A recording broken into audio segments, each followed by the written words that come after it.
So you see, we're always passing the buck. And don't realize that the past is caused by the present.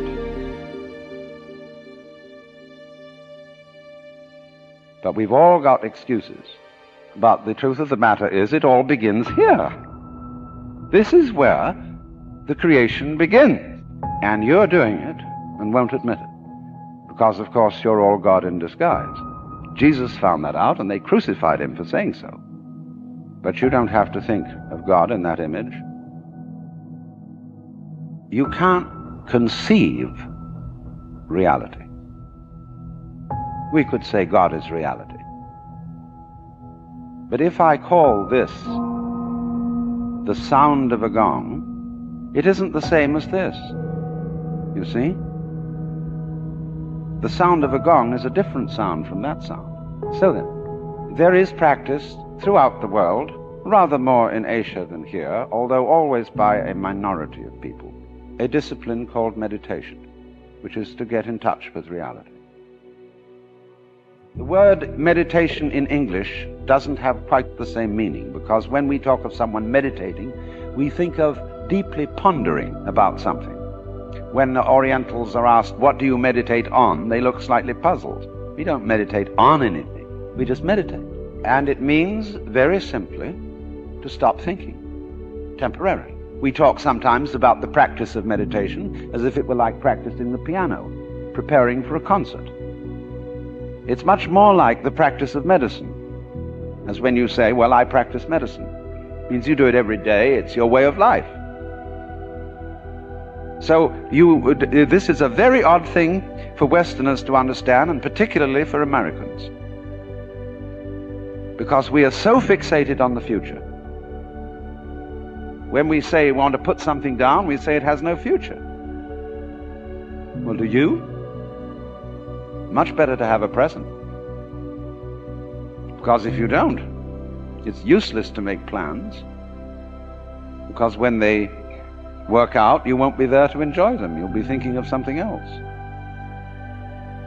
So this is one activity which is curiously different from all others. It has no purpose. But in this, you are released into reality.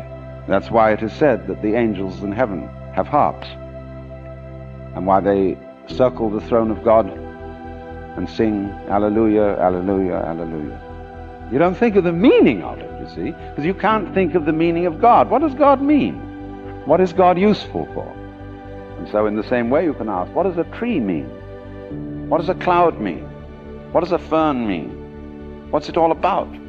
Well, we've got on all kinds of weird theories that ferns exist in a certain way in order to propagate themselves. Like birds do all this thing in order to lay eggs so more birds come out. And the whole point of that is that there shall be more birds still. This is a purely engineering approach to life, which is completely senseless. And so if you suddenly say, but my life has no meaning, you're identifying yourself with a word. And that's what we do. If I would identify myself with Alan Watts, that would be identifying myself with a concept, with words. A rather complicated mess of words, to be sure.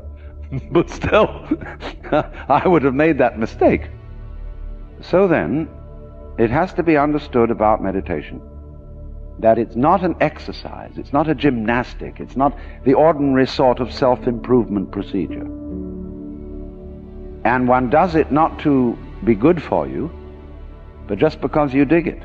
Because at last you find yourself in the center, the eternal now, in which past and future drop away, in which divisions created by words drop away. Can you point to the division between my 5 fingers? Can you, in other words, touch the difference between them? Can't be done. Because the difference is conceptual. True. They can all move independently, but only because they are one with the body, and the body is one with its environment. You cannot separate those. It's like bees and flowers. Where there are no flowers, there are no bees. Where there are no bees, there are no flowers. They look very different, but they are essentially one organism. The head and the feet look very different, but they are parts of one organism.